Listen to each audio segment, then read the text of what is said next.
Hello दोस्तों, स्वागत है आपका अपने YouTube channel AB coaching centre में। हम लोग क्लास 12th के भौतिक विज्ञान के प्रश्न पत्र जो प्रीवियस ईयर में आ चुके हैं उनका सलूशन देख रहे थे। इस क्रम में मैंने कहा था आप लोगों से कि मैं इसके जो भी सेट हैं 2023 के और 22 के और 21 के उनके वीडियो जल्दी जल्दी अपलोड करूंगा। तो मैं देखिए इस सेट फर्स्ट का पहला वीडियो तो अपलोड कर चुका हूँ और उसी के संदर्भ में दूसरा वीडियो अपलोड करने जा रहा हूँ, इसका पार्ट 2। देखिए पहले वीडियो के अंतर्गत हम लोगों ने खंड अ के सभी प्रश्नों का हल देख लिया था और उसके बाद आगे बढ़ते हैं हम लोग। देखिए दूसरा जो क्वेश्चन है खंड ब से शुरू होता है, दूसरे का क ख ग, इसका भी हम लोगों ने सोल्यूशन देख लिया है।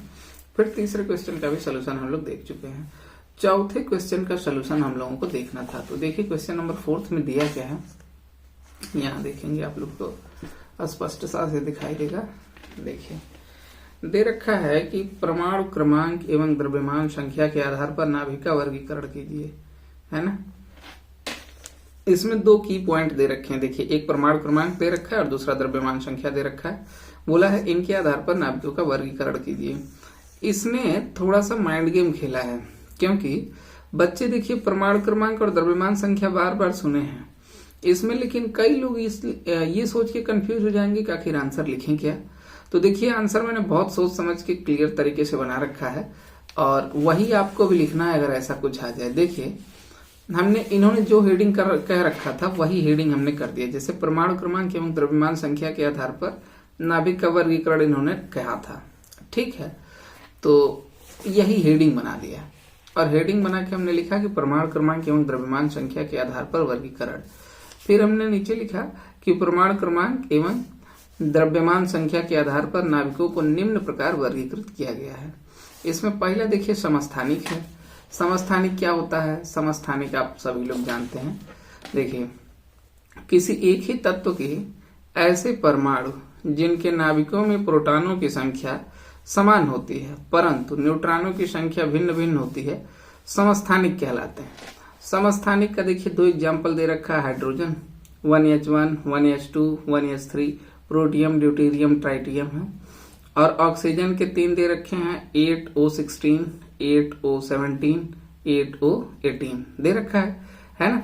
इसमें एक कॉमन बात क्या है आप लोग देख सकते हो। इसमें कॉमन ये है कि इन सब का परमाणु क्रमांक 111 है, यानी इसका परमाणु क्रमांक समान है और परमाणु द्रव्यमान क्या है, भिन्न भिन्न है ना। तो यहाँ पे भी देखिए परमाणु क्रमांक 8 है, 8 है, 8 है, द्रव्यमान संख्या कितनी है, 16, 17, 18। तो जिन नाभिकों का परमाणु क्रमांक समान हो और द्रव्यमान संख्या भिन्न भिन्न हो उसे समस्थानिक कहते हैं। और यही ये बोले थे किसके आधार पर, परमाणु क्रमांक एवं द्रव्यमान संख्या के आधार पर वर्गीकरण, है ना। तो हम भी बात किसकी कर रहे हैं, केवल परमाणु क्रमांक और द्रव्यमान संख्या की। समस्थानिक में क्या लिखेंगे कि वे नाभिक जिनके परमाणु क्रमांक समान तथा द्रव्यमान संख्या भिन्न भिन्न होते हैं उन्हें हम लोग समस्थानिक कहते हैं, ठीक। आगे बढ़ते हैं। देखिए अगला इसमें दे रखा है संभारिक, आइसोबारिक जिसे कहते हैं। संभारिक क्या होता है, तो जिन नाभिकों का परमाणु क्रमांक, यहाँ देखिए जिन नाभिकों का परमाणु क्रमांक भिन्न भिन्न तथा द्रव्यमान संख्या समान होती है संभारिक कहलाते हैं। इसी का अपोजिट होता है एक तरीके से। देखिए उदाहरण में ये 1S3, 2S3 है ना। तो इसमें क्या है, इसमें द्रव्यमान संख्या समान है दोनों का। देखिए ये भी 3 है, ये भी 3 है, लेकिन क्रमांक क्या है, भिन्न भिन्न। तो वही लिखा गया है कि क्रमांक इनके क्या होते हैं, भिन्न भिन्न होते हैं और द्रव्यमान संख्या इनकी क्या होती है, समान होती है, ठीक। देखते हैं आगे। देखिए आगे और एग्जाम्पल दे रखा है 7 and 14 व 6C 14 इत्यादि ये दे रखा है ना। तो इसमें भी नाइट्रोजन और कार्बन में देखा जाए तो परमाणु क्रमांक इसका 7 है, इसका 6 है, लेकिन द्रव्यमान संख्या कितनी है, द्रव्यमान संख्या इसकी भी 14 है और इसकी भी 14 है। तो संभारिक हो गया, है ना। संभारिक किसे कहेंगे भाई, जिन नाभिकों के परमाणु क्रमांक भिन्न भिन्न होंगे तथा द्रव्यमान संख्या समान होगी, संभारिक कहलाएंगे। आगे बढ़ते हैं। देखिए अगला एक और चीज है सम न्यूट्रिनो, जिसे हम लोग बोलते हैं आइसोटोन्स। आइसोटोन्स क्या होते हैं इसके विषय में थोड़ा सा समझते हैं। देखिए इसमें भी लिख रखा है कि ऐसे नाभिक जिसकी परमाणु क्रमांक, ठीक है, तथा परमाणु संख्या दोनों भिन्न भिन्न होते हैं वो समन्यूट्रॉनिक कहलाते हैं। जैसे देखिए 3Li 7 और 4Be 8, इसमें देखिए 7 है, ये 8 है, ये 3 है, ये 4 है ना। दो एटम हैं ये। इनमें इन नाभिकों में खास बात क्या है कि इनकी परमाणु क्रमांक और परमाणु संख्या दोनों असमान है। देखिए क्रमांक कितने हैं, 3 और 4, और परमाणु द्रव्यमान संख्या कितनी है, 7 और 8। ठीक है, तो जब दोनों भिन्न भिन्न रहेंगे तो ऐसे हम लोग क्या बोलेंगे, समन्यूट्रॉनिक। यहाँ पे एक और एग्जाम्पल उसका दे रखा है, 1s3 और 2He4। ठीक है, तो आप लोग स्क्रीनशॉट ले लीजिएगा इसका, ज्यादा लिखने के चक्कर में मत पड़िए आप लोग वीडियो में। ठीक है, और जल्दी ही मैं इन सबका पीडीएफ भी अपलोड कर दूंगा ताकि आप लोगों को आसानी से पढ़ने में आसानी हो। आप लोग ज्यादातर चीजों को पढ़ने की कोशिश करिए और न्यूमेरिकल्स को सॉल्व करने की कोशिश कीजिए। खुद से नोट्स मत प्रिपेयर करिए अब, क्योंकि समय नहीं रहा है। आप लोग समय का स्मार्ट वे में यूज करिए ताकि अच्छा से अच्छा नंबर गेन कर सके, है ना। तो आपके लिए इसीलिए तो चैनल पे इतनी मेहनत की जा रही है, तो आप उसका पूरा फायदा उठाइए, खुद लिखने के चक्कर में मत पड़िए। मैं इसलिए कर रहा हूँ ऐसा क्योंकि आप स्क्रीनशॉट ले लीजिए और लेने के बाद उनको पढ़ लीजिए, और बाकी अगर आपने अन्य कोई नोट्स बना रखा है तो अच्छी बात है, वहां से भी कर सकते हैं। ठीक, चलिए इस क्रम में आगे बढ़ते हैं। हाँ, एक चीज और है कि इसमें न्यूमेरिकल्स खूब अच्छे दे रखे हैं, तो सारे न्यूमेरिकल्स का मैंने बहुत अच्छे से क्लियर सोल्यूशन कर रखा है, आपको समझ भी आएगा। तो वीडियो पे बने रहिए। देखिए अगले क्वेश्चन पे आते हैं। चौथे का ख तो करना नहीं क्योंकि इस पे स्टार मार्क्स कर दिया है, सिलेबस से बाहर चला गया क्वेश्चन। इस क्वेश्चन पे हम लोग आते हैं ग पे। इसमें बोला है किसी परिपथ में धारा एवं वोल्टता का समीकरण लिखा गया है। धारा का समीकरण क्या है, I = 3.5 है ना, और साइन 628t + π/6 एम्पियर। अब वोल्टता का क्या है, 28 sin 628t - π/6 वोल्ट।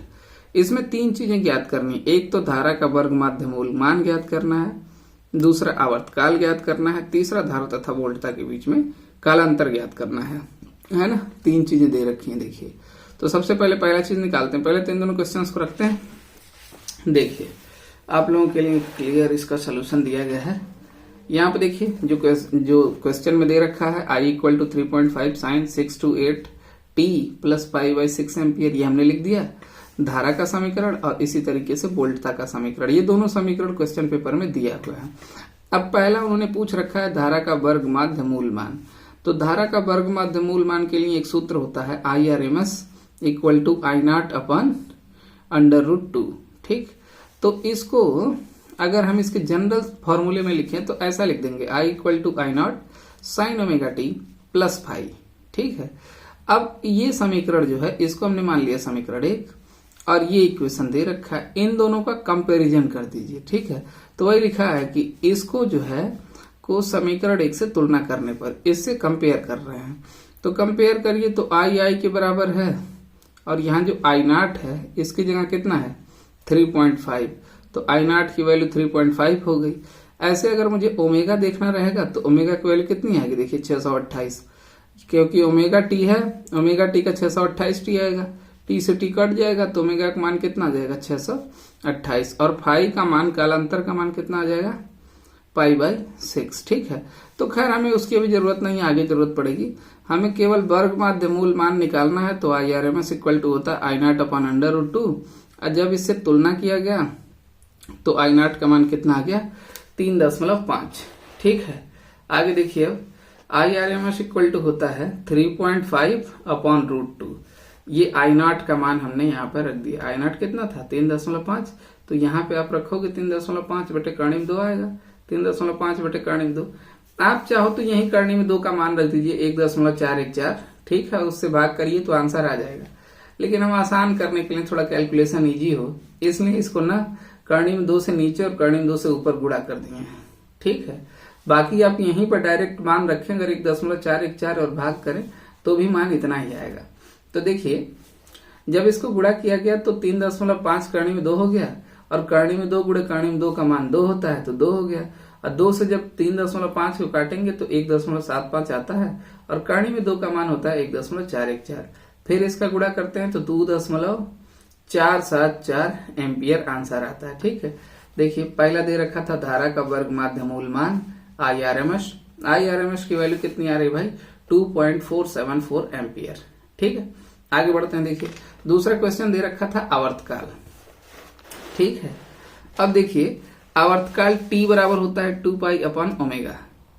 ठीक, तो दिया है ओमेगा इक्वल टू 6 to 8। अब ओमेगा बराबर 628 कहां से आ रहा है दिखा रहा हूं मैं आपको। देखिए ये ओमेगा था, अभी हमने पीछे बताया था कि ये ओमेगा था और ये कितना है 628। तो जब इसका इससे तुलना करेंगे तो पूरा ओमेगा टी का मान आएगा 628 टी, और टी से टी कट जाएगा तो ओमेगा का मान कितना हो जाएगा 628। ठीक है, तो वही देखिए यहाँ ओमेगा का मान रख दिया 628, तो टी बराबर होगा 2 पाई था तो 2 का 2 हो गया। अब पाई का मान होता है 3.14, सभी लोग जानते हैं ये, और ओमेगा का मान कितना 628, तो हमने रख दिया 628। अब 2 से 628 को काट दिया गया तो 2 3 6, 2 1 कम 2, 2 चौके 8, तो 314 आ जाएगा, है ना। अब देखिए 3.14 था ऊपर, ये 3.14 और बटे ये कितना था 314। तो किया क्या गया, यहाँ देखिए ये ऊपर 2 अंक पर दशमलव है, तो नीचे अगर हम 2 जीरो बढ़ा दें तो दशमलव हट जाएगा, है ना। तो दशमलव यहाँ हटाने के लिए नीचे हमने क्या किया 2 जीरो बढ़ा दिया, यानी 100 से गुणा किया ऊपर नीचे, तो इसका हट गया और नीचे 100 बच गया। तो ये कितना आ गया 314, है ना, और ये आपका 314 दिया है। 314 से 314 कट गया तो आया कितना 1 बटा, देखिए यहाँ आएगा 1/100। और अब देखिए नीचे 2 अंक है तो 2 अंक पे 0 लगेगा, तो ऊपर तो एक ही अंक है तो क्या करेंगे यहाँ 0 बढ़ाएंगे, इधर 0 बढ़ा नहीं सकते क्योंकि मान बदल जाएगा, तो 0 1 रखेंगे तो 2 अंक हो जाएगा। अब फिर 2 जीरो है तो 2 अंक पे दशमलव लगेगा तो कितना आ जाएगा 0.01 सेकेंड। ठीक है, तो देख लीजिए ये आंसर आपके पास आ गया 0.01 सेकेंड, ये आपका आवर्तकाल हो गया। ठीक, चलिए अगले क्वेश्चन पे बढ़ते हैं कि धारा तथा वोल्टता के बीच कालांतर। इसमें 3 क्वेश्चन दिया है, 3 मार्क्स का है, एक नंबर का है सब, है ना। देखिए धारा तथा वोल्टता के बीच कालांतर, इसमें क्या होता है भाई डेल्टा फाई इक्वल टू होता है φ1 माइनस φ2। ठीक, अब देखिए इसमें आपको दिखेगा, सबसे पहले आप धारा का देखिए, धारा में वोल्टता कह रहे हैं, फाई की वैल्यू कितनी दे रखी है π/6 और इसकी कितनी दे रखी है -π/6। ठीक है, इसको φ1 मान लो, इसको φ2 मान लो, तो φ1 की वैल्यू कितनी दे रखी है π/6 और φ2 की वैल्यू कितनी दे रखी है -π/6, है ना। तो देखिए कालांतर डेल्टा फाई इक्वल टू होता है φ1 माइनस φ2। ठीक, तो π/6 हो गया φ1, करंट वाले में π/6 था धारा वाले में, और माइनस ये कितना आएगा φ2 की वैल्यू कितनी आएगी -π/6। तो माइनस माइनस क्या होगा, माइनस माइनस हो जाएगा प्लस, तो π/6 प्लस π/6। तो देखो जब हर समान होता है तो हर तो वही रह जाता है और अंश जुड़ जाता है, तो पाइये एक एक जुड़ के कितना आएगा 2 पाई, है ना। अब 2 से 6 कट जाए कितनी बार 3 बार, तो आ जाएगा π/3। ये इसका आंसर हो गया। आप लोग एकदम सोच समझ के करो, ठीक है, ऐसा क्वेश्चन आने की प्रोबेबिलिटी रहती है, तो एक बार पैटर्न देख लो आप और उसके बाद आप करते रहिए। ठीक है, आगे देखते हैं। अगला क्वेश्चन देखिए, दिख रखा है गामा किरणों के 4 प्रमुख गुण लिखिए। गामा तथा परावैंगनी किरणों में से तरंगदैर्घ्य किसकी अधिक होगी। ठीक है, तो तरंगदैर्घ्य तो हमेशा देखिए लास्ट वाला जो क्वेश्चन था ना कि तरंगदैर्घ्य किसकी अधिक होगी, इसके 4 गुण तो मैं बता रहा हूँ। गामा और परावैंगनी में परावैंगनी किरणों की तरंगदैर्घ्य ज्यादा होती है, गामा की कम होती है। तो देखिए यहाँ पे मैंने ट्रिक लगाया अभी जब मैं क्वेश्चन पढ़ रहा था तभी, क्योंकि परावैंगनी किरणों का जो तरंगदैर्घ्य होता है वो ज्यादा और गामा किरणों का कम होता है। बाकी हम लोग देखते हैं गामा किरणों के गुण। तो देखिए यहाँ पे एक कॉपी में लिख रखा था, तो मैं लिखने से बचने के लिए इसका उपयोग कर रहा हूँ। ठीक है, देखिए इसमें 4 गुणों की बात की गई है ना। 4 गुणों में से एक एक पे डिस्कशन करते हैं। देखिए पहला गुण यहाँ से आप ले सकते हैं कि पहला क्या है भाई कि गामा कण जो होते हैं या गामा किरणें होती है उनका वेग कितना होता है 3 × 10⁸ मीटर प्रति सेकंड। यहाँ माइनस नहीं होता है, बच्चों ने माइनस लिख रखा है। 3 × 10⁸ मीटर पर सेकंड होता है और इसकी भेदन क्षमता अल्फा और बीटा कणों से अधिक होती है ना। तो उसके आगे देखिए लिखा है तथा, अब आपको क्लियर दिख रहा होगा, टेढ़ा करना पड़ रहा है, मेरी मजबूरी है ताकि चीजें एक साथ आ जाएं। ठीक है, देखिए अल्फा कणों का वेग 3 × 10⁸ मीटर पर सेकंड होता है, इनकी भेदन क्षमता अल्फा और बीटा कणों से अधिक होती है तथा आयनीकरण क्षमता अल्फा कण एवं बीटा कणों से बहुत अधिक कम होती है। ठीक, तो पहला तो ये हो गई विशेषता। दूसरी विशेषता क्या होती है कि ये आवेश रहित होते हैं। बात समझ आ रही है? इन पर कोई आवेश नहीं होता है, तो ये कैसे होंगे? आवेश रहित होंगे। आगे बढ़ते हैं, देखिए अगला क्वेश्चन कह रहा हूं। आगे देखिए, इसमें लिखा है कि इनका कोई भी द्रव्यमान नहीं होता, यानी गामा किरणों में द्रव्यमान नहीं होता है, आवेश भी नहीं होता है। ठीक, ये तो इंटरेस्टिंग फैक्ट है, वैसे भी याद हो जाएगा कि बाकी सबका द्रव्यमान तो होता ही है, लेकिन ऐसे भी कोई किरण है जिसका द्रव्यमान नहीं होता है ना। तो ये आवेश रहित होता है, इनका कोई द्रव्यमान नहीं होता है, तीसरी बात। और चौथी बात क्या है कि ये लोहे के 30 सेंटीमीटर मोटी चादर को भेद कर निकल जाते हैं। ठीक है, लोहे के 30 सेंटीमीटर मोटी चादर को भेद कर बाहर निकल जाते हैं। ठीक, तो ये हो गए गामा किरणों के गुण। और आगे देखिए, अगला ये दे रखा था कि तरंग दैर्घ्य किसकी ज्यादा है, तो 4 गुण लिखिए पहले, और लिखने के बाद लास्ट में लिख दीजिएगा कि गामा किरण जो होती है उसका तरंग दैर्घ्य परावैंगनी किरणों के तरंग दैर्घ्य से कम होता है। ठीक, ज्यादा होगा परावैंगनी का और कम किसका होगा? गामा का। आगे बढ़ते हैं हम लोग। अगला क्वेश्चन तो बहुत ही अच्छा है। देखिए, इसमें दे रखा है क्राउन कांच का समावतल लेंस है, लेंस के पृष्ठ की त्रिज्याएं कितनी रखी जाए कि लेंस की क्षमता -2.5 डायोप्टर हो जाए। क्राउन कांच का अपवर्तनांक 1.65 है। ठीक, तो इस सवाल को सॉल्व किया गया है। आप लोग न्यूमेरिकल बहुत कायदे से पढ़ो, ठीक है, और वीडियो को शेयर भी करो दोस्तों में, क्योंकि इस पे बहुत मेहनत लगती है लिखने और बनाने में। आप लोग थोड़ा सपोर्ट करेंगे मेरा तो मेरे लिए भी अच्छा रहेगा, है ना। तो पॉसिबल हो तो सब्सक्राइब कर लीजिए, आपके लिए अच्छा ही कंटेंट दूंगा, क्योंकि इतनी बड़ी इंस्टीट्यूट चलाता हूं, मैं भी बहुत रिस्पॉन्सिबल आदमी हूं। ठीक है, आगे बढ़ते हैं। देखिए क्वेश्चन पे आते हैं। 5वें का क है ना, क्राउन कांच का समावतल लेंस बनाना है। अब देखिए, इसमें दे रखा था हम लोगों को क्षमता कितना दे रखा है? 2.5। तो हमने देखिए पहले क्षमता लिख दी। क्षमता इसका नेगेटिव लेंगे, -2.5 डायोप्टर लिया है। ठीक, और उसके बाद देखिए क्राउन कांच का अपवर्तनांक 1.65 है, तो हमने वही क्राउन कांच का अपवर्तनांक n का मान रखा है 1.65। और हमें निकालना क्या है? देखिए, हमें ये निकालना है कि लेंस के पृष्ठों की त्रिज्याएं, है ना, लेंस के पृष्ठों की त्रिज्याएं कितनी रखी जाएं। त्रिज्या बोला है, त्रिज्या क्या होगी? लेंस के पृष्ठों की त्रिज्या यानी वक्रता त्रिज्या, यानी R1 और R2 का।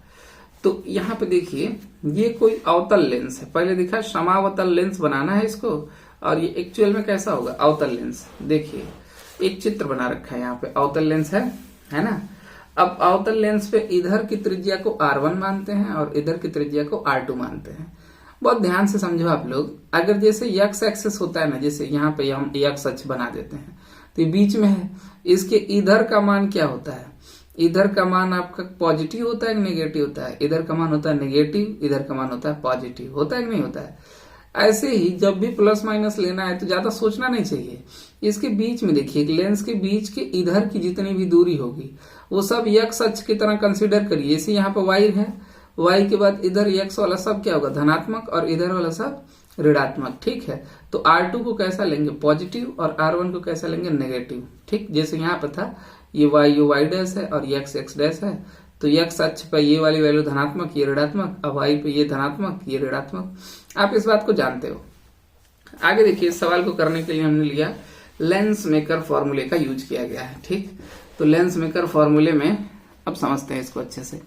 देखिए 1/f इक्वल टू होता है n-1 1/r1 - 1/r2। यहाँ पे r2 मैंने लिखा नहीं है, ठीक है, 1/r1 - 1/r2।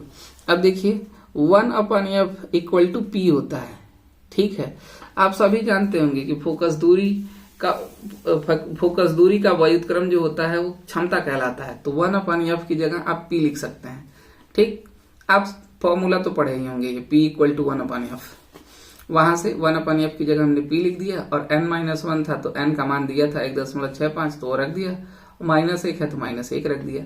1/r1, तो ये देखिए ब्रैकेट में आ गया 1/r1 का मान कितना लेना है हमको? -r लेना है। यहाँ से तो हमने -r रख लिया, अब माइनस यहाँ है तो यहाँ भी माइनस, यहाँ 1 है तो 1, अब बटे R2 है तो R2 का मान कितना दिया? +r, तो हम यहाँ पर +r रख लेंगे, है ना। आगे देखिए, इसमें क्षमता का मान ऑलरेडी गिवन है -2.5d, है ना, तो हमने इसको -2.5 कर लिया। यहाँ पे देखिए पी की वैल्यू -2.5 रख ली और 1.65 से 1 को घटा दोगे तो 0.65 आ जाएगा। तो 0.65 आ गया यहाँ। अब देखिए यहाँ पे ये माइनस माइनस दोनों नेगेटिव हो गए हैं ना, दोनों ऋणात्मक हो गए, तो दोनों माइनस माइनस आपस में क्या होता है, प्लस हो जाता है। तो ये आर है, ये आर है, दोनों का हर समान है, तो हर समान है तो एक ही हो जाएगा और अंश दोनों का जुड़ जाएगा। तो -1 और -1 जुड़ के कितना आएगा, -2। ठीक, अब देखिए क्या होता है। अब यहाँ पे -2.5 है तो हमने वही लिखा -2.5, 0.65 इंटू 2 है तो 2 से गुणा करेंगे तो 5 दूनी 10, 6 दूनी 12, 1 13, तो ये आ जाएगा 130 है ना। अगर 65 को 2 से गुणा करें तो 130 आता है और 0.2 अंक पर लगाए तो 2 अंक पर 0 लगा दिए, तो ये आ गया आपका -1.30। अब माइनस से माइनस काट दीजिए। ठीक, अब तेरिये गुणा कर दीजिए।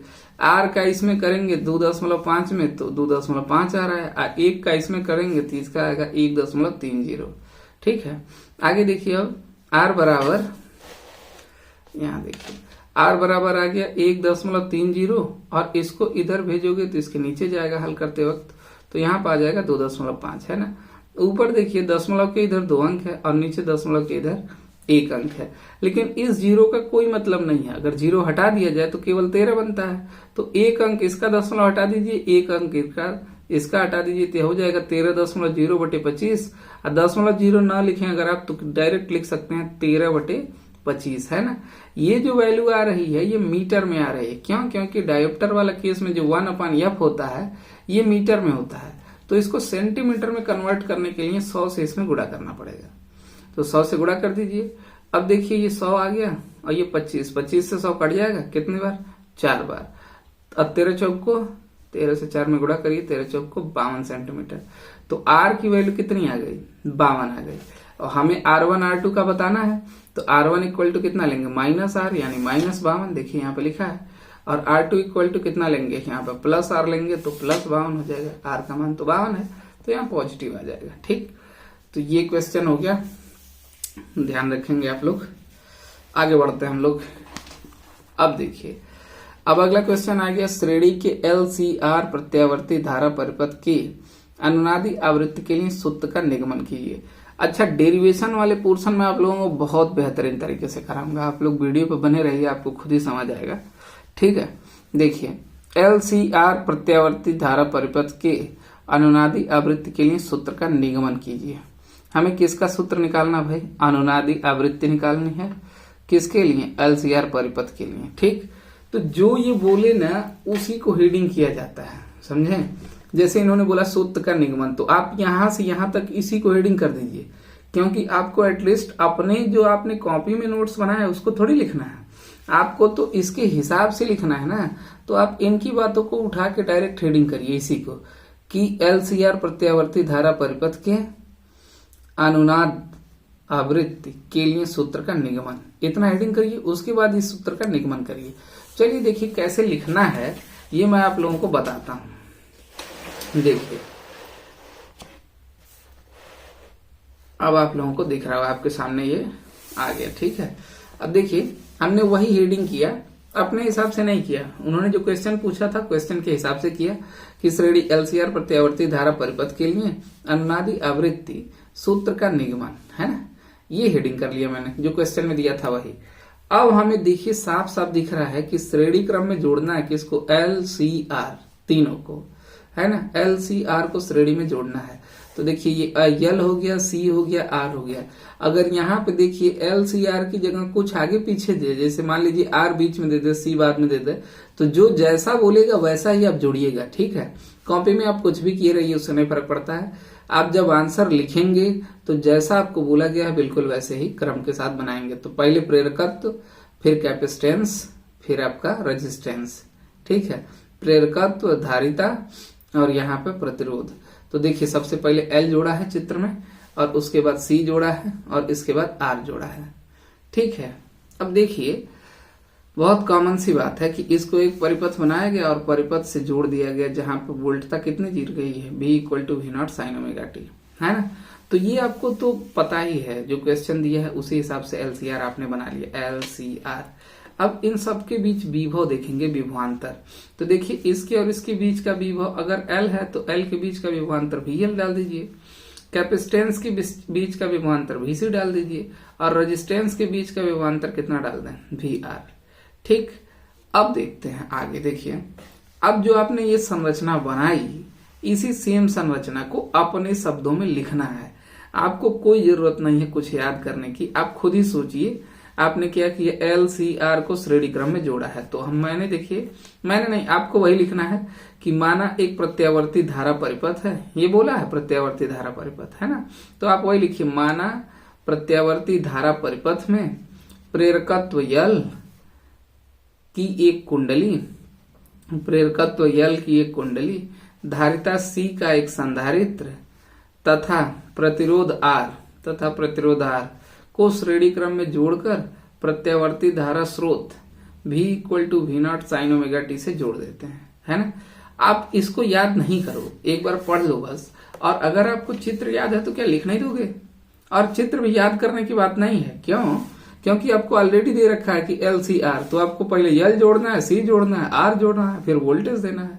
तो ये लिखा है कि माना एक प्रत्यावर्ती धारा परिपथ में ये प्रेरकत्व L की एक कुंडली, धारिता C का एक संधारित्र तथा प्रतिरोध R को श्रेणी क्रम में जोड़कर प्रत्यावर्ती धारा स्रोत V = V0 sin ωt से जोड़ देते हैं। ठीक है, अब देखिए ये वाली बहुत इंपॉर्टेंट है, ये आप लोग ध्यान रखेंगे। जो दूसरा पॉइंट इसमें लिख रखा हूं ये ध्यान रखना है।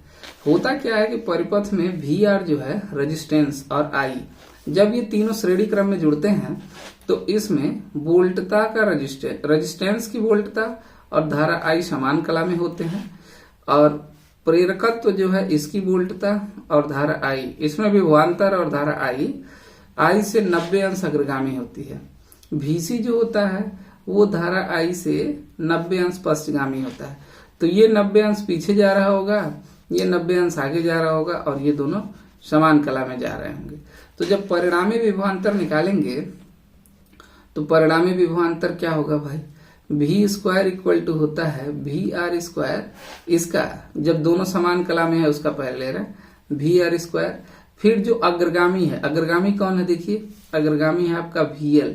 अग्रगामी में से पश्चगामी को घटा दिया जाता है हमेशा। तो अग्रगामी देखिए कितना है, अग्रगामी है VL अग्रगामी है, और VC क्या है, पश्चगामी है। तो VL - VC करेंगे, अग्रगामी में से पश्चगामी हमेशा घट जाएगा, तो VL - VC हो जाएगा और इसका वर्ग हो जाएगा। ठीक है, अब देखिए ओम के नियम से आप जानते हैं कि V = क्या होता है, IR। तो वही वहां पे लिखा है कि VR वाले में VR = होगा IR, ठीक, और VL वाले में होगा IXL, और VC में होगा IXC। ठीक है, अब देखिए अब इन तीनों का, VR का, VL का, VC का, इन सब का मान इसमें रखते हैं। तो यहाँ पे V² है तो यहाँ पे V² आ गया, या वर्ग को इधर भेजेंगे तो बाकी चीजें करणी में आ जाएंगी। ठीक है, तो वर्ग यहाँ ना लिख के इस सबको करणी में कर दिया, और VR² की जगह हमने क्या लिख दिया, IR²। तो IR² का करेंगे तो I² और R² हो जाएगा। ऐसे ही VL - VC, तो VL का मान कितना है, IXL, तो देखिए IXL, और VC का मान कितना है, IXC, तो हमने IXC लिख दिया। ठीक, अब क्या करना है, अब देखिए इसमें I² है, ये इस पर वर्ग है, तो यहाँ भी I है, यहाँ भी I है, I को कॉमन लिया जाए, और इसको अगर अंदर छोड़ा जाए तो कितना आएगा, XL - XC, और ब्रैकेट में बाहर आ जाएगा I। लेकिन स्क्वायर इस पर भी है तो I पे स्क्वायर आ जाएगा, फिर XL - XC पर भी स्क्वायर आ जाएगा, तो I पे स्क्वायर आएगा तो ये बाहर आएगा और यहाँ आ जाएगा I²। ठीक है, और ये भी I², ये भी I², दोनों में I² है, तो इसको भी कॉमन ले लिया जाए, है ना, दोनों में है तो I² को बाहर निकाल दोगे तो केवल I हो जाएगा। यहाँ पे मैं लिख देता हूँ केवल I।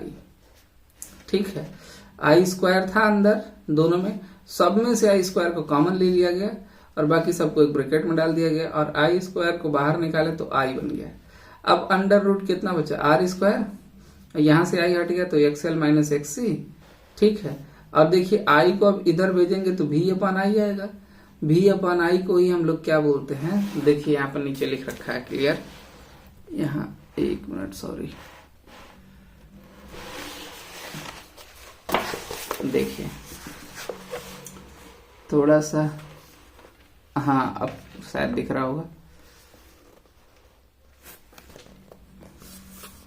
देखिए तो ये आपका आई आ गया था, तो V अपॉन आई आ जाएगा, ये V अपॉन आई, इसको हम लोग Z बोलते हैं इम्पिडेंस, तो ये Z आ गया, और ये अंडर रूट वही R स्क्वायर और प्लस XL माइनस XC का होल स्क्वायर। ठीक है, अब हम लोगों को अनुनादी आवृत्ति निकालनी है। ठीक है, तो अनुनादी आवृत्ति इसी में, क्योंकि नीचे वाला पेज नहीं आता है तो इसलिए इसमें देखिए यहाँ पे लिख रखा हूं मैं अनुनादी आवृत्ति के लिए, अभी आप लोगों को दिख जाएगा क्लियर। देखिए अनुनादी आवृत्ति में कंडीशन क्या होती है कि XL जो होता है वो XC के बराबर होता है, तो आप लिखोगे XL equal to XC, XL बराबर होता है ओमेगा L। ठीक है, XL इक्वल टू कितना होता है ओमेगा L, और XC इक्वल टू होता है 1/ओमेगा C। तो ये देखिए ओमेगा L बराबर 1/ओमेगा C, इसके बटा 1 मान लीजिए हम कर दें तो तिर्यक गुणा ऐसे कर सकते हैं, इसका इसमें इसका इसमें, है ना, तिर्यक गुणा कर सकते हैं।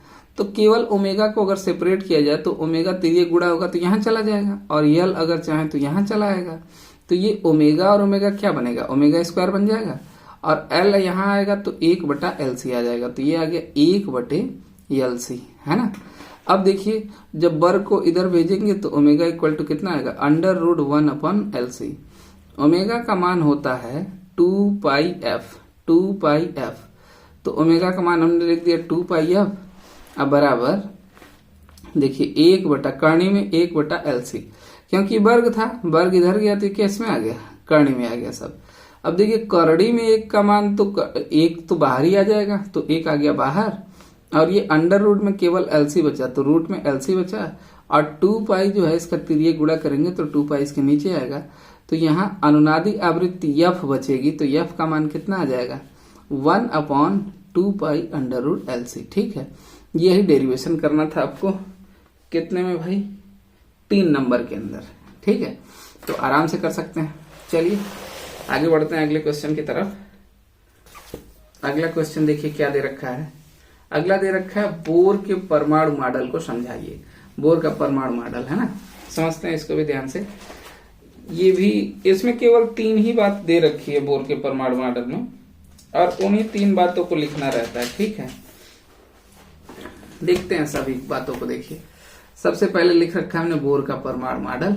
ठीक, तो पहली बात इसमें क्या लिखना है आपको कि इलेक्ट्रॉन केवल उन्हीं कक्षा में, यहाँ पे केवल लिखना है, बच्चे भी गलत लिख देते हैं। देखिए केवल उन्हीं कक्षा में घूम सकते हैं जिनका कोणीय संवेग h/2π के पूर्ण गुणज हो। ठीक है, h/2π का पूर्ण गुणज हो, जहां h क्या होता है, प्लैंक का सार्वत्रिक नियतांक होता है ना। अब उसके बाद देखिए ये आप लोग ना सेपरेट करके दूसरी लाइन से लिखना, लाइन छोड़ के स्पेस दे देना चाहिए थोड़ा सा, क्योंकि लिखते टाइम मार्क्स इसी पे मिलना है। एग्जामिनर आपकी कॉपी देख के समझता है, तो इसको आप अलग से लिखेंगे, तो लिखेंगे कि उसी के नीचे, मतलब ये 3 लाइन लिखने के बाद लाइन थोड़ा सा छोड़ के फिर लिखिए कि माना कोई कण R त्रिज्या के त्रिज्याकार वृत्त, R त्रिज्या के वृत्ताकार पथ पर घूम रहा है। ठीक है, R त्रिज्या के वृत्ताकार पथ पर घूम रहा है जिसका द्रव्यमान m हो तथा उसका कोणीय संवेग mvr होगा, तो कोणीय संवेग mvr इक्वल टू होता है nh/2π, जहां n का मान पूर्णांक होता है। ठीक है, तो n बराबर आप लिख सकते हैं 1 2 3 ऐसे डॉट डॉट डॉट आप लिख सकते हैं। ठीक है, तो केवल उन्हीं कक्षाओं में घूम सकता है जिसका कोणीय संवेग क्या होता है, h/2π का पूर्ण गुणज होता है। ये परमाणु मॉडल की पहली बात है। इसमें टोटल 3 ही बात लिखनी होती है। आगे देखिए दूसरी बात क्या है इसकी, दूसरी बात है कि निश्चित कक्षा में चक्कर लगाते समय कोई भी कण अपनी ऊर्जा में कमी नहीं करेगा, अतः इसका वृत्ताकार पथ की त्रिज्या नहीं घटेगी, है ना। एक अच्छी बात यह है कि जो इलेक्ट्रॉन चक्कर लगा रहा है नाभिक में, जैसे मान लीजिए यहाँ पे एक चित्र बना उसे समझा रहे हैं, जैसे मान लीजिए ये इलेक्ट्रॉन है और ये नाभिक है, नाभिक की चारों तरफ ये चक्कर लगा रहा है, तो अगर त्रिज्या घटेगी, जैसे ऊर्जा खोते हुए अगर त्रिज्या घटेगी तो धीरे धीरे धीरे धीरे ऐसे त्रिज्या कम होगी, कम होते होते होते होते इलेक्ट्रॉन नाभिक में गिर जाएगा, और नाभिक में गिर जाएगा तब तो प्लस माइनस क्या करेंगे, न्यूट्रल होकर एटम ही खत्म कर देंगे, है ना। इसीलिए बोला है कि जब भी इलेक्ट्रॉन किसी कक्षा में घूमता है बोर ने ये बताया कि इलेक्ट्रॉन नाभिक के किनारे जब किसी कक्षा में घूमता है तो उसकी त्रिज्या कम नहीं होती है। ठीक, तो ये दूसरी बात है इसकी। देखिए यहाँ पे लिख रखा है त्रिज्या क्या होती है, नहीं घटेगी। तीसरे पॉइंट पे आते हैं। देखिए तीसरा पॉइंट क्या लिखा है कि जब किसी परमाणु को बाहर से ऊर्जा दी जाती है तब वह 10⁻⁻8 सेकेंड के लिए अपनी ऊर्जा स्तर को छोड़कर किसी दूसरे ऊर्जा स्तर में चला जाता है ना। ये तीसरी बात है कि अगर जैसे होता है ना कि इलेक्ट्रॉन को ऊर्जा दीजिए तो वो निम्न कक्षा से उच्च कक्षा की तरफ शिफ्ट होता है, वही बात कही गई है। उसके बाद देखते हैं आगे। इसमें देखिए लिखा है कि 10⁻⁻8 सेकेंड रुकने के पश्चात अपनी ऊर्जा स्तर में वापस लौट आता है। जब वह अपनी ऊर्जा स्तर में वापस लौटता है तो वह विद्युत, आप लोगों को दिखाई नहीं दे रहा होगा इसलिए थोड़ा सा हिल रहा है, देखिए, तो वह यहाँ देखिए, तो इसमें लिखा है क्या कि तो जब वह अपनी ऊर्जा स्तर में वापस आता है तो वह विद्युत चुंबकीय तरंगे उत्सर्जित करता है। अतः hν = E2 - E1 लिखा है जो आपको दिखाई दे रहा है। उसके बाद H को उधर भेज दोगे आप तो ν = कितना आएगा, E2 - E1/H हो जाएगा। ठीक है, तो केवल 3 बातें मुख्य तौर पे हम लोगों को देखनी है, केवल 3 बातों को। पहली बात क्या देखनी है, देखिए पहली बात ये होती है बोर के परमाणु मॉडल की 3 बातें, तीनों मैं आप लोगों को शार्ट में समझा देता हूँ। पहली बात ये होती है कि इलेक्ट्रॉन केवल उन्हीं कक्षकों में गति करते हैं या चक्कर लगाते हैं जिसका कोणीय संवेग h/2π का पूर्ण गुणक होता है, तो वही n × h/2π है। ठीक, उसके बाद यह है कि निश्चित कक्षा में घूमते समय कोई भी इलेक्ट्रॉन अपनी ऊर्जा में कमी नहीं करेगा, अर्थात उसकी त्रिज्या कम नहीं होगी। दूसरा पॉइंट। तीसरा पॉइंट होता है कि जब किसी परमाणु से बाहर से ऊर्जा दी जाती है, ठीक है, तो उसका इलेक्ट्रॉन जो है 10⁻⁻8 सेकेंड के लिए अपनी ऊर्जा स्तर को छोड़कर किसी दूसरे ऊर्जा स्तर में चला जाता है। ठीक, तो ये बोर के परमाणु का मॉडल हो गया। 3 पॉइंट इसमें है और 3 नंबर का दिया भी है, कितनी अच्छी बात है। अच्छा, एक स्पेशल बात ये बता दूं आप लोगों को कि सन 1922 ईस्वी में बोर को जो है ना, ये बोर के परमाणु मॉडल के लिए नोबेल प्राइज से सम्मानित भी किया गया था। ठीक, आगे बढ़ते हैं। देखिए अगला क्वेश्चन दे रखा है न्यूमेरिकल तो हम लोग काफी अच्छे से सॉल्व करेंगे। देखिए यहाँ पे दे रखा है एक उत्तेजित हाइड्रोजन परमाणु में इलेक्ट्रॉन की ऊर्जा 3-3.4 इलेक्ट्रॉन वोल्ट है। इस इलेक्ट्रॉन का कोणीय संवेग निकालना है। इलेक्ट्रॉन की ऊर्जा दे रखी है -3.4। तो देखते हैं। देखिए यहाँ पर सोल्यूशन दे रखा है आपके सामने कि सबसे पहले इलेक्ट्रॉन की ऊर्जा कितनी है भाई, -3.4 इलेक्ट्रॉन वोल्ट ये दे रखा है। ठीक, कोणीय संवेग हमको निकालना है।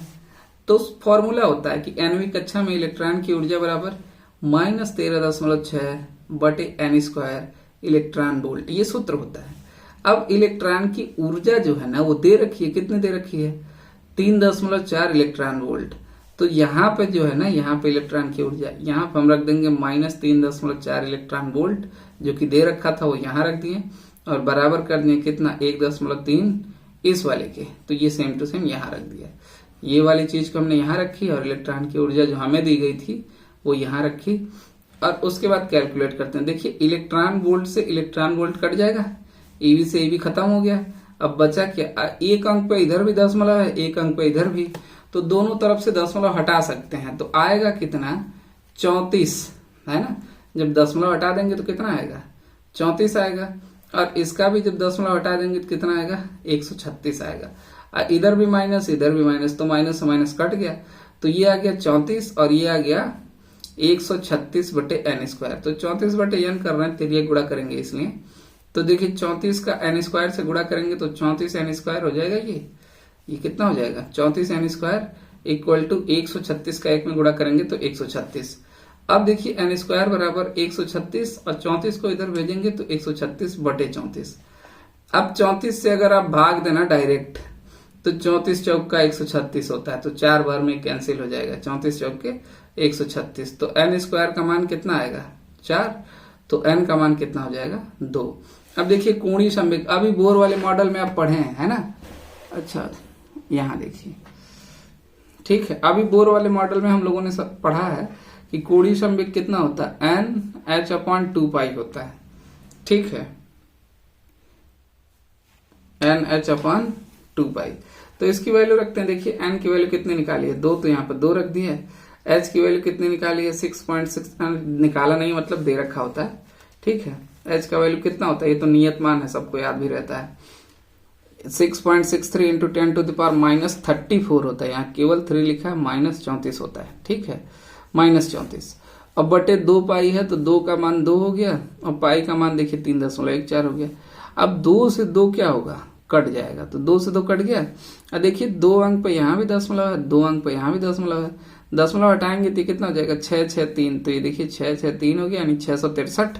और इसका भी हटाएंगे तो 314 हो जाएगा। 2 अंक का दशमलव था, तो ये 314 और गुणे कितना हो गया, 10 की घात -34। ठीक है, अब देखिए 314 से आप भाग कर दीजिए। 314 से आप भाग करेंगे, 3 दूना 6 है ना, तो 2.1 टाइम जाएगा। तो 2.1 गुणे 10 की घात -34 जूल सेकेंड, ये आंसर है। ठीक, आपको क्वेश्चन समझ आया होगा। आगे बढ़ते हैं हम लोग अगले क्वेश्चन की तरफ। अगला क्वेश्चन क्या दे रखा है अपना, देखिए अगला क्वेश्चन दे रखा है इसमें, ये 5वें का क हो गया, ग हो गया, घ का पुष्टि हो गया और अथवा करके जो क्वेश्चन दिया था ये हो गया। अगर ऐसा कुछ आ जाए ना और आपको लगे कि क्वेश्चन आ रहा है न्यूमेरिकल, तो न्यूमेरिकल करिए, क्योंकि न्यूमेरिकल पे पूरे मार्क्स आते हैं और आसान भी है। ये न्यूमेरिकल में कोई ज्यादा दम तो था नहीं, आप लोगों ने खुद ही देखा कि कोणीय संवेग बराबर NH/2 होता है। n निकालना था, n 4 आ गया था, n 2 आ गया था और फिर h की वैल्यू, पाई की वैल्यू तो पता है, ये सब कुछ पता है, तो उसको कैलकुलेट करके आंसर कर लेंगे। अगला देखिए, प्रिज्म के पदार्थ के अपवर्तनांक का सूत्र न्यूनतम विचलन कोण एवं प्रिज्म कोण के पदों में प्राप्त कीजिए। न्यूनतम विचलन कोण एवं प्रिज्म कोण के पदों में क्या निकालना है, अपवर्तनांक निकालना है। ठीक, अब देखते हैं इसका डेरिवेशन देखते हैं। इसको ना एक बुक है मेरे पास, उसी के माध्यम से समझा देता हूं, क्योंकि इसमें कलरफुल दे रखा था तो मैंने सोचा इसका यूज कर लेते हैं। ये अच्छा भी दे रखा है। देखिए यहाँ पे वही दे रखा है कि प्रिज्म के पदार्थ का अपवर्तनांक का सूत्र। ठीक है, और सूत्र के बाद आपको यहाँ पे इतनी सारी बातें दे रखी है कि चित्र में ABC एक प्रिज्म का मुख्य परिच्छेद है, ये जो भी दे रखा है। यहां से यहां तक कुछ नहीं याद करना है। पहली बात, ये जैसे ज्यामिति पढ़े है ना आप लोग रचना, तो डेरिवेशन वाले पार्ट में कुछ नहीं याद किया जाता भाई। जो भी होता है बच्चा लिखने वाला, जो थोड़ा इंटेलिजेंट होता है, उसको सिर्फ ये डायग्राम लर्न करना है। और डायग्राम जैसे जैसे रचना कर रहे हैं ना आप, वही बात यहाँ पे लिखिए। इनकी दी हुई चीजों को आप याद मत करिए। ठीक है, देखिए मैं समझाता हूं कैसे। देखिए एक त्रिभुज जैसा बना है ABC। ये त्रिभुज एक्चुअल में है नहीं, ये है क्या, ये प्रिज्म है।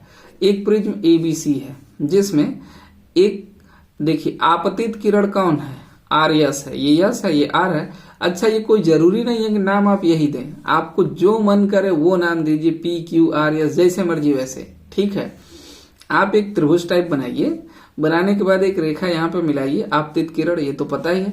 आपतित किरण जब देखिए इधर का माध्यम कैसा है, विरल है, और ये शीशे के अंदर का, प्रिज्म के अंदर का माध्यम सघन है, तो जब विरल से सघन में जाएगी तो क्या होगी, अभिलंब की तरफ झुक जाएगी। तो ये एक अभिलंब है, यम क्या है, यम अभिलंब है। और किरण को सीधे जाना चाहिए था, लेकिन ये अभिलंब की तरफ झुक गई, तो ये ऐसे ही गई। ठीक है, अब यहां से फिर ये देखिए, फिर ये सघन माध्यम से विरल माध्यम में जाएगी ना, तो अभिलंब से दूर हटेगी, तो ये इसका अभिलंब खींचा गया, ये इससे दूर हट गई और इधर आ गई। ठीक है, तो देखिए एक प्रकाश की किरण ऐसे गई, फिर ऐसे यहां गई, फिर यहां से यहां चली आई, निकल गई। अब जो ये हो रहा है ना घटनाक्रम, उसी को ऊपर लिखना है। आपको एक प्रिज्म बनाना है और लिखना है कि माना एक प्रिज्म ABC है जिस पर आपतित किरण RS है, जो अपवर्तन के पश्चात ST हो जाती है तथा ST पुनः अपवर्तित होकर TU से होती हुई बाहर निकल जाती है। ठीक, और ये अभिलंब है। इसमें अब चाहो तो आप नाम लिख दो कि RS आपतित किरण है और TU जो है वो निर्गत किरण है। ये I1 क्या है, ये I1 जो है वो आपतन कोण है और ये यहाँ पर निर्गत कोण है ना, एग्जिस्टिंग E होता है, इसको एग्जिस्टिंग एंगल बोलते हैं। अब देखिए इसके बाद आप लिखोगे कि आपतित किरण और निर्गत किरण को पीछे की तरफ बढ़ाने पर जहां ये मिलते हैं तो इनसे बने कोण को हम लोग विचलन कोण कहते हैं। ये डेल है, इसी को क्या बोलते हैं? विचलन कोण। ठीक, और ये आपका ये जो ऊपर वाला कॉर्नर है ये इसको बोलते हैं प्रिज्म कोण। ठीक है, मैं एक बार वापस दोहराता हूं कि आप लिखेंगे कैसे। देखिए आप सीधा सीधा लिखिएगा, ऐसे इस चित्र को बनाइएगा, इसी को याद करके जाना है बस चित्र को, और बाकी ये सब चीजें याद नहीं करना है। ठीक है, और आप बस हेडिंग करिएगा, ये जो भी आपकी क्वेश्चन पेपर में पूछा जैसा हेडिंग वैसा करिएगा।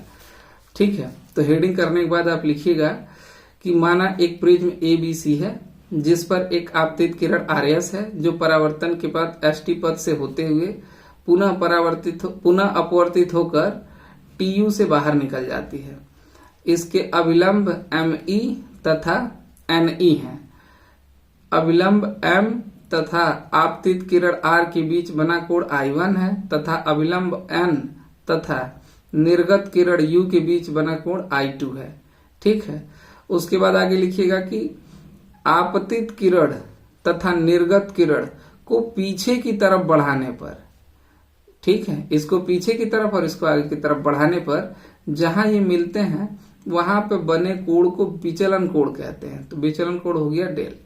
ठीक, उसके बाद सीधे आप डेरिवेशन वाले पोर्शन पे आ जाइए, क्योंकि डेरिवेशन ही मेन रोल अदा करता है, उसी को लोग देखते हैं। ठीक है, इसमें 4 लाइन आप लिखिए, 4 लाइन क्लियर कट यहां से जो रचना कर रहे हैं वही लिख दीजिए। लिखने के बाद फिर तुरंत डेरिवेशन पे आइए। ठीक है, यहाँ देखिए डेल क्या है, ये डेल जो है वो विचलन कोण बता रहा है, ये बहिष्कोण है। ठीक, अब क्या करना है, अगर आप यहाँ ध्यान दीजिए ना तो ये एक त्रिभुज है कि नहीं? ये एक त्रिभुज है। अच्छा, एक चीज और है, इसमें अगर इस त्रिभुज के अंदर हम लोग ध्यान से देखें तो ये बहिष्कोण है ना, DST एक त्रिभुज है और इस त्रिभुज का बहिष्कोण जो है वो डेल है। तो बहिष्कोण जो होता है वो आंतरिक दो त्रिभुज के अंदर है ना, इन दो कोणों के योग के बराबर होता है। ये वाला कोण छोड़ के जो इसके विपरीत दो कोण बचते हैं उन दोनों के सम के बराबर होता है। ये तो त्रिभुज का नियम है, आप लोग पढ़े होंगे। तो डेल जो होगा ना वो इसके और इसके बराबर होगा। तो वही देखिए लिखा है कि जो डेल होगा, डेल को आप क्या बोल सकते हैं? ODU इन्होंने यहां तक कंसिडर किया तो ODU किया है, अदरवाइज ODT भी लिख सकते हैं, कोई इशू नहीं है। तो ODU ठीक है इक्वल होगा किसके? DST मतलब इस वाले एंगल के यहाँ पे, और DTS इस वाले एंगल की, इन दोनों एंगल के। वो होता ही है कि ये बहिष्कोण है, ये एक छोटा सा त्रिभुज है, इसको ढक लीजिए आप। इसको ढकेंगे तो यह आपको एक त्रिभुज जैसा दिख रहा है। इस त्रिभुज में ये बहिष्कोण है, ये दोनों आंतरिक कोणों के योग के बराबर होगा। तो वही डेल इक्वल टू ये यस और टी। तो वही देखिए बीच में यस और टी, इन दोनों कोणों का जिक्र है। अब यस है कितना, इसमें तो नहीं दिया है। ये इंटरेस्टिंग है। देखिए यहां से आपने पढ़ा होगा कि अगर इस तरीके से, मैं देखिए यहां पे बना देता हूं 1 मिनट के लिए, अगर ऐसे है इस तरीके से कोई कटा है तो ये वाला कोण और ये वाला कोण आपस में बराबर होता है। क्यों? क्योंकि शीर्षाभिमुख कोण होते हैं। ठीक है, ये शीर्षाभिमुख कोण होता है। तो वैसे ये पूरा आई है तो ये पूरा भी क्या होगा? आई होगा। ये 2 लाइनें हैं है ना, तो ये आई है तो ये भी आई होगा। तो जब आई में से इतना दूर तो R1 है, नीचे वाला हिस्सा क्या है? R1 है। अब पूरा क्या है? आई है। तो ये इतना कितना बचेगा? I1 minus R1। ठीक है, ये हिस्सा कितना बचेगा आपको? I1 माइनस R1 बचेगा। क्यों? क्योंकि पूरा पूरा आपका I है और ये कितना है? R1। तो ये हिस्सा क्या करेंगे? I में से R1 घटा देंगे, क्योंकि ये I है तो ये भी I है, दोनों I हो गए, और उसमें से R1 निकाल देंगे तो ये कितना आएगा? I minus R1। देखिए यहाँ पे लिखा भी है। इसी प्रकार से ये R2 है, ये कितना होगा आपका? ये पूरा I2 है तो ये भी पूरा का पूरा I2 बनेगा। अब ये R2 इसमें से निकाल दीजिए। इस पूरे में से अगर R2 को हम निकाल दें तो बचेगा क्या? I minus R2। तो ये इतना केवल I माइनस R2 है। तो वही देखिए I माइनस R2, या इसको I2 कंसिडर किया है तो I2 माइनस R2। बात समझ आई? अब देखिए आसान ही है, टेंशन वाली बात नहीं है, बस समझना है थोड़ा थोड़ा। आगे देखते हैं। देखिए उसके बाद क्या किया है, ये I1 I2 को एक साथ ले लिया है तो I1 प्लस I2, अब माइनस R1 माइनस R2 होगा तो माइनस को कॉमन लेके R1 प्लस R2 कर दिया। ठीक है, अल्पतम विचलन के लिए डेल का मतलब जब ये वैल्यू जब न्यूनतम हो तो अल्पतम विचलन के लिए हम इसको डेल m लिखते हैं। डेल m में होता क्या है कि I1 और I2 दोनों आपस में इक्वल हो जाते हैं, ये दोनों। ठीक है, तो वही देखिए डेल m में बोला है कि I1 I2 दोनों बराबर हैं, तो दोनों की जगह पे इसने I रखना है। और R1 और R2 भी आपस में बराबर हो जाते हैं, तो R1 और R2 की जगह भी क्या रख देंगे, R। तो इसी समीकरण में I1 और I2 की जगह I रखिए, तो यहाँ भी I हो गया, यहाँ भी I हो गया, तो I प्लस I कितना आएगा, 2I। तो देखिए del m equal to 2I, और फिर R1 और R2 दोनों की जगह R रखिए, तो R धन R कितना आएगा, 2R। तो ये आपका डेल m इक्वल टू हो गया 2I माइनस 2R। ठीक, आगे बढ़ते हैं। आगे देखिए एक चतुर्भुज आपको दिखेगा, ये पूरा अगर इस बीच वाले हिस्से को पूरा छोड़ दें तो ASET एक चतुर्भुज दिख रहा है, ASET। ठीक है, चतुर्भुज की खास बात क्या होती है, चतुर्भुज के चारों अंतःकोणों का योग 360 होता है, आप सभी जानते हो। यहाँ देखिए ये अभिलंब जो होता है ना वो हमेशा लंबवत डाला जाता है, तो इस अक्ष के लंबवत है 90 है, तो ये भी कितना होगा, 90 होगा। तो ये आपका जो यश है, कोण यश, ये पूरा पूरा कितना होगा, 90। अब कोण यश पूरा पूरा कितना होगा, ये भी पूरा 90 होगा। तो ये दोनों मिला के 180 हो गए, तो यश और टी मिला के कितने आएंगे, 80। तो देखिए ये यश और टी बीच वाले को कंसिडर किया जाता है, यश और टी मिला के कितने हैं, 80, है ना। अब तो ए और ई ये दोनों मिला के भी कितने आएंगे, 80 आएंगे। तो वही लिखा है ए और ई मिला के 180 आएंगे। अब जैसा लिखा है वैसा समझ लीजिए। देखिए ASE ये वाला 90 है, क्यों 90 है, क्योंकि ये जो है ये अभिलंब है, और अभिलंब सतह से 90 अंश पे खींचा जाता है। ये सतह है, ये अभिलंब है, सतह और अभिलंब के बीच का बना कोण कितना होता है, 90 होता है हमेशा। तो ये ASE 90 आ गया, और ATE ये भी 90 आ गया। ये देखिए ASE और ATE दोनों आ जाएंगे 90 90 180, और फिर ये कोण A है और ये कोण कितना है, SET। कोण A और कोण SET ये दोनों कितना आ जाएगा, 180 आ जाएगा। ठीक, अब देखिए इस त्रिभुज की बात करते हैं, STE इस वाले छोटे वाले त्रिभुज में। इस छोटे वाले त्रिभुज में हम बात करें तो R1 R2 और इसको, इन तीनों को जोड़ें तो त्रिभुज के तीनों अंतःकोणों का मान 180 होता है। तो वही लिखा है कि R1 R2 और E, यहाँ देखिए R1 R2 और E तीनों मिला के कितने के बने, 180। अब E को पूरा लिख दिया कि SET, तो यहाँ पे वही लिखा है SET R1 R2 equal to 180।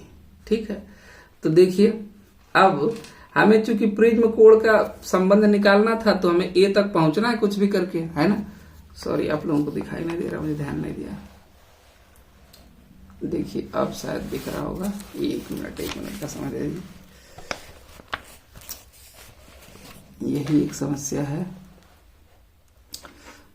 ठीक है, दिख रहा होगा अब आप लोगों को। देखिए ये AST था, तो ये यस और टी का 180 था, ये वाला ये 90 90 था, तो ये 180 हो गया। और ए और SET मतलब ये प्रिज्म कोण ऊपर वाला और ये नीचे वाला, ये दोनों मिला के कितने के आएंगे, 180 को, तो यहाँ पे लिख दिया। ठीक है, अब इसके इन तीनों की बात की गई थी लास्ट में, R1 R2 और E की। तो देखिए E R1 R2 ये तीनों मिला के कितने के जाएंगे, 180 के। ठीक है, तो ये चले गए 180। उसके बाद देखिए इन दोनों समीकरणों से 5 से और 3 से, है ना, इन समीकरण पे आते हैं। देखिए ये ASET और कोण A और ये दोनों मिला के 180 हैं, और ये भी मिला के 180 है। तो इस 180 के जब बराबर है, दाहिना दाहिने के बराबर है, तो बाएं बाएं के बराबर होगा। दो समीकरणों का ये नियम होता है। तो जब ये इसके बराबर है तो ये वाला हिस्सा इस वाले हिस्से के बराबर आ जाएगा। ठीक है, तो आप वही हमने लिख दिया कि कोण ASET, तो देखिए आप लिखा कोण ASET बराबर होगा किसके, इसके SET R1 R2 की। ठीक है, बात समझ आ रही है कि नहीं आ रही है, आना चाहिए, क्योंकि देखिए 180 के बराबर है, तो ये इसके बराबर हो जाएगा। ठीक है, अब देखिए SET दोनों में है, तो ये क्या होगा, ये कट जाएगा, इससे ये कट जाएगा। कटने के बाद क्या बचा, A equal to R1 plus R2 बचा, और आप जानते हैं कि R1 R2 की जगह कितना रखेंगे, R न्यूनतम विचलन में, तो कोण A बराबर कितना आ जाएगा, R1 को भी R रख दिया और R2 को भी R, तो R प्लस R 2R।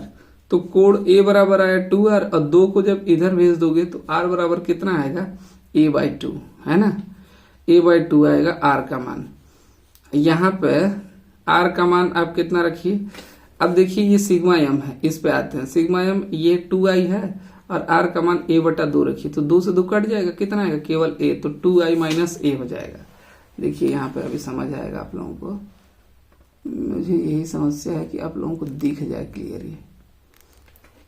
देखिए sigma del m equal to कितना है, 2i माइनस E, यहाँ से यार आए, del m equal to 2i minus R लिख रखा था ना, हमने क्या किया, R की वैल्यू यहाँ निकाल ली, R की वैल्यू कितनी है, A/2, तो यहाँ A/2 रख दिया और 2 से 2 कट गया तो कितना आएगा, केवल A आएगा, तो del m equal to 2i minus A, तो del m equal to 2i minus A आया। ठीक है, अब देखिए माइनस A को इधर भेजेंगे तो कितना आएगा, प्लस A हो जाएगा, तो डेल m प्लस A हो जाएगा, और 2 को इधर भेजेंगे तो 2 इसके नीचे आ जाएगा, तो ये A इधर आएगा तो प्लस हो जाएगा, तो A प्लस डेल m बटे 2 किसका मान आएगा, I को, I बस यहाँ बचेगा, तो वही लिखा है I बराबर A और डेल m, माइनस A इधर आएगा तो प्लस हो जाएगा, तो A प्लस डेल m और 2 को इसके नीचे भेजेंगे तो ये आ जाएगा। ठीक है, अब स्नेल के नियम से होता है कि अपवर्तनांक n बराबर साइन I बटे साइन R।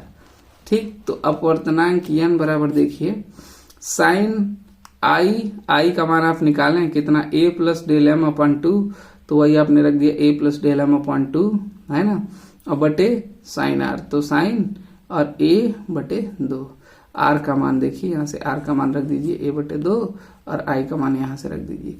यही प्रिज्म के अपवर्तनांक का सूत्र है, इसी का डेरिवेशन करने को बोला गया था। ठीक है, तो एक बार देख लीजिए, आप लोग समझ लीजिए पूरी चीजों को अच्छे से, वीडियो को घुमा के देख लीजिएगा, समझ आ जाएगा। ठीक है, मतलब रिवर्स करके आगे बढ़ते हैं। देखिए अगला क्वेश्चन दे रखा है अपने पास, विद्युत परिपथ के लिए किरचॉफ के दोनों नियम समझाइए। ये दोनों नियम तो बहुत महत्वपूर्ण है, IIT में भी इससे सवाल बनते हैं, नीट में भी सवाल बनते हैं, तो आपको पढ़ के ही जाना चाहिए। देखिए मेरे कोचिंग का नोट्स मैं उससे क्लियर करा देता हूँ आपको कि होता क्या है, आसान आसान से ये नियम है। ठीक है, देखिए सबसे पहले यहाँ पे हेडिंग किया किरचॉफ्स लॉ, किरचॉफ के नियम। तो इसमें दो नियम है। पहला नियम क्या होता है, पहले नियम को संधि नियम भी कहा जाता है। होता क्या है कि किसी भी वैद्युत परिपथ में किसी भी संधि पर मिलने वाली धाराओं का बीजगणितीय योग शून्य होता है। ठीक, अर्थात देखिए यहाँ पर चित्र में देखिए, ये कोई जंक्शन पॉइंट है, यहाँ से ये 3-4 वायर आके जुड़े हुए हैं। पहले वायर में क्या हो रहा है कि धारा I1 जा रही है, दूसरे वायर में I2 जा रही है, और इधर देखिए चौथे में धारा I4 जो है ना, ये संधि की तरफ नहीं आ रही है, संधि से दूर जा रही है। तो 3, 4, 5 इन वायर में जो विद्युत धारा है वो संधि से दूर बाहर की तरफ निकल रही है, और आने वाली धारा I1 और I2 है। तो इसमें यही बोला है कि मिलने वाली सभी धाराओं का बीजगणितीय योग शून्य होता है। मतलब I1 I2 ये आने वाला है और ये जाने वाला, अगर सबको जोड़ दें तो इसका मान शून्य होता है। ठीक है, अब देखो यहाँ पे लिख रखा है कि संधि की ओर आने वाली धाराओं का योग संधि से दूर जाने वाली धाराओं के योग के बराबर होता है। तो देखिए I1 प्लस I2, इन्होंने बोला था ना कि सबका बीजगणितीय योग क्या होता है, शून्य होता है। तो सबका बीजगणितीय योग लिखिए। देखिए I1 I2 को पॉजिटिव लेंगे क्योंकि ये आने वाली हैं, और जाने वाली को नेगेटिव लेंगे, तो -I3 -I4 -I5 बराबर 0 हो जाएगा।